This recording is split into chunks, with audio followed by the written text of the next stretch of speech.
Good evening and welcome back after the weekend. Thanks for joining us for Source 16 News at 10. I'm Tammy Hancock. Well, pictures say 1,000 words, and Land Between the Lakes' newly unveiled mural says so much more. About 100 people and friends of Lake Barkley State Resort Park gathered this afternoon at the state park to officially unveil the large mural, which features local plants and animals. Park officials say it took about a month to complete thanks to 6 volunteers who designed the mural and invested over 500 hours to the project.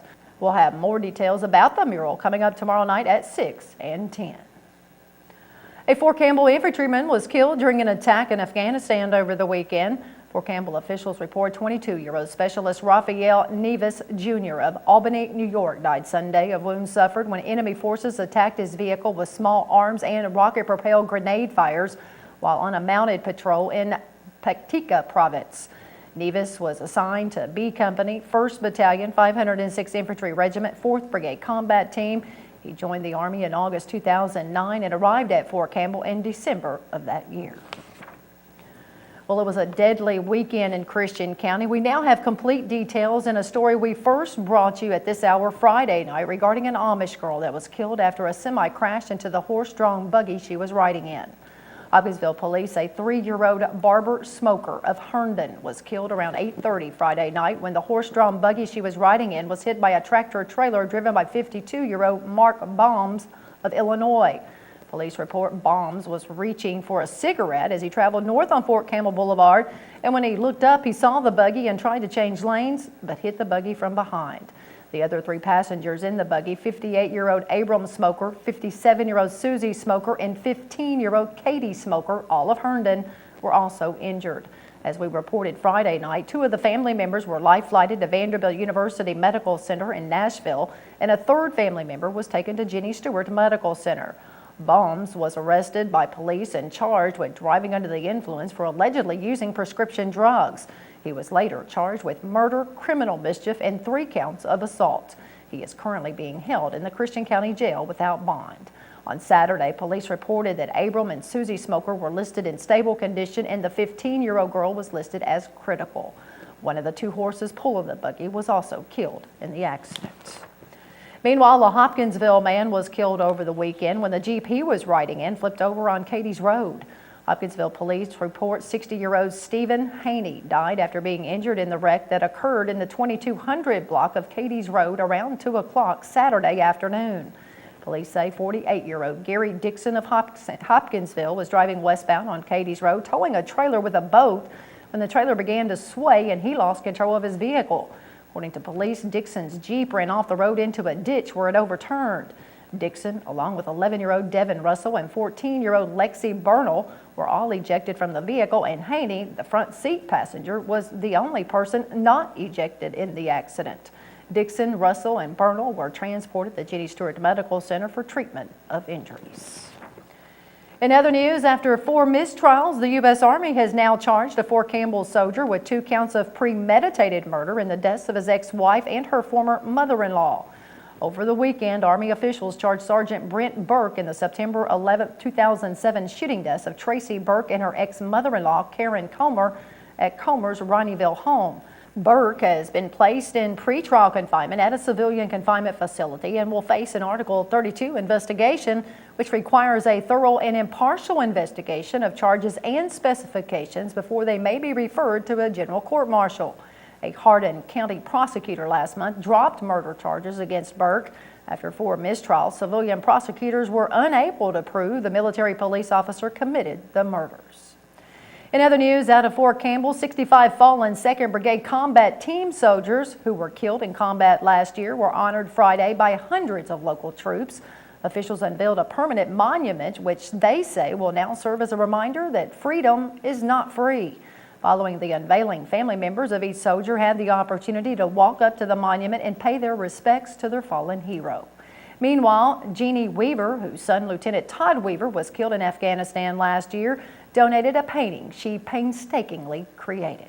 And I just believed that it belonged here at the 101st at Fort Campbell. And I mentioned this to Colonel Flynn, and he was in agreement to accept the painting for the 101st, and I'm just so happy that they were so willing to have it. And the purpose of it is to give it to the 101st in memory of Todd and all the fallen soldiers of the 101st who have lost their lives to this war. 2nd Brigade Combat Team Commander Colonel Arthur Kendarian told the crowd on hand, quote, "The soldiers who died gave their lives, not because they hated what stood in front of them, but what they gave their lives willingly because they loved what was behind them." A Kentucky Transportation Cabinet contractor today started to remove a collapsed bridge in Graves County. The Kentucky 1241 bridge over Mayfield Creek in the Leader Bottom area just south of the Graves-McCracken County line was closed in April after debris from floodwaters collected on the bridge pier and damaged the structure.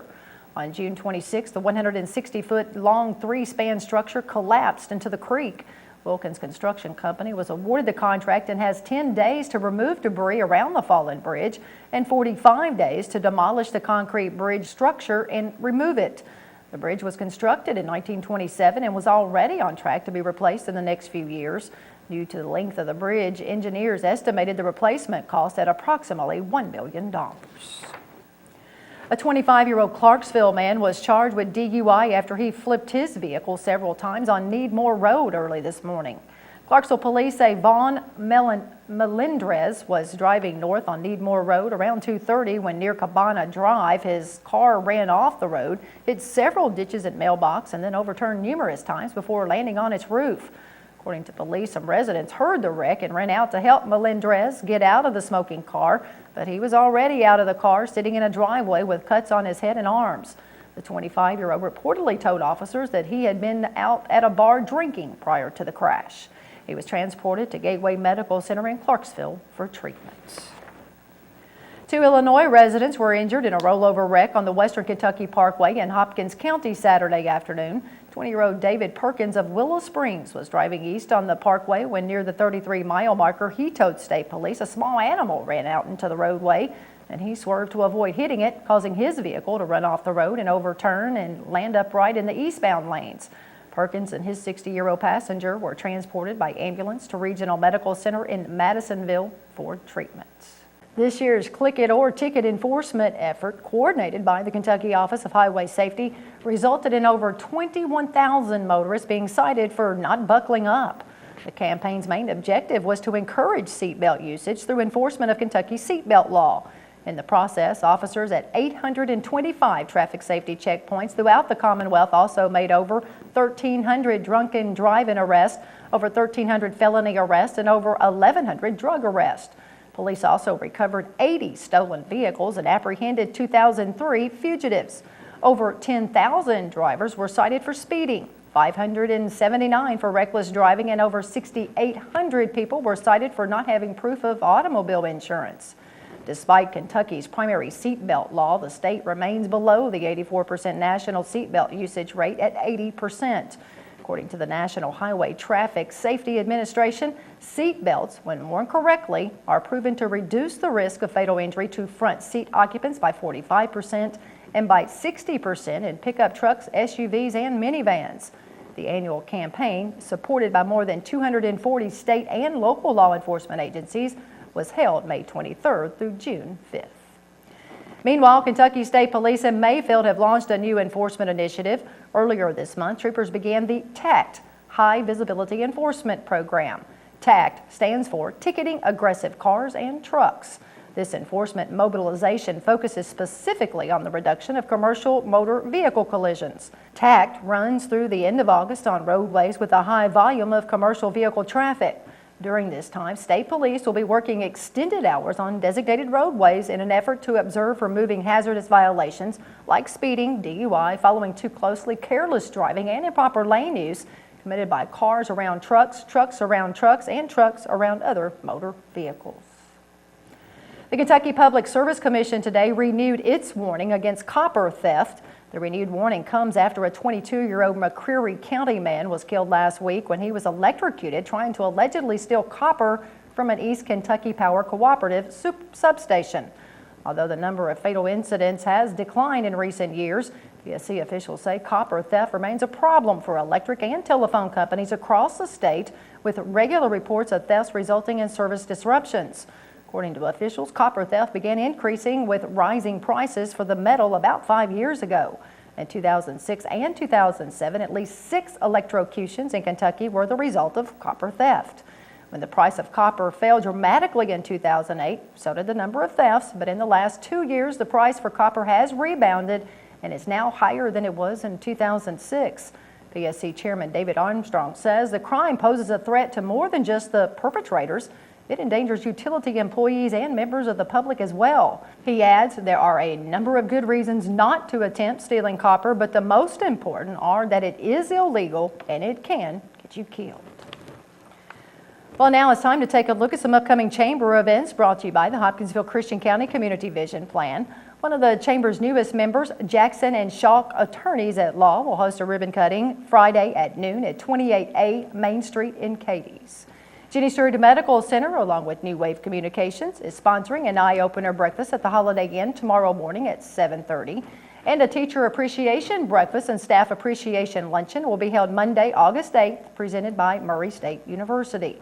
A highlight of each event will be a video featuring nominees for the Teacher Staff of the Year Awards. For more information or to sponsor a table, contact Cammie Evans at the Chamber at 270-885-9096. These Chamber events are brought to you by the Hopkinsville Christian County Vision Plan.